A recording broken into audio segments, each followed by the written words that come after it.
কাফের কাকে বলে?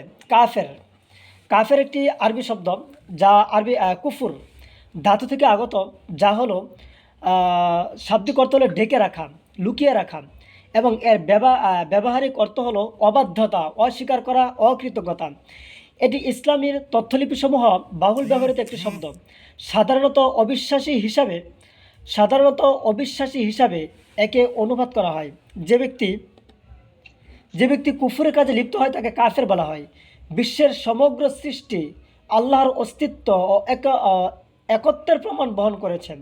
কাফের ব্যক্তি যে মহাসত্যকে দেখেও গোপন করে, অস্বীকার করে, অবিশ্বাস করে।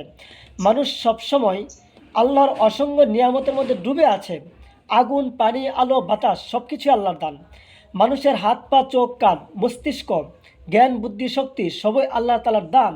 এরপরও যে ব্যক্তি আল্লাহকে ও তার দিন ইসলামকে অস্বীকার করে, সে চরম অকৃতজ্ঞ, অবাধ্য ও কাফের। দেখেন, মুশরিক কাকে বলে? মুশরিক যে ব্যক্তি আল্লাহর একক ক্ষমতা বা গুণাবলীর ক্ষেত্রে কাউকে শরীক সাব্যস্ত করে, সে মুশরিক। অর্থাৎ যে আল্লাহ ছাড়া বা আল্লাহর পাশাপাশি অন্য কারো ইবাদত করলো, অন্য কারোর জন্য কুরবানি, মান্নত, সালাত, সিয়াম ইত্যাদি পালন করলো, সেও মুশরিক। আল্লাহর সন্তুষ্টি বাদ দিয়ে অন্য কোনো কিছুর সন্তুষ্টির জন্য কোনো ইবাদত করলে সেও মুশরিক।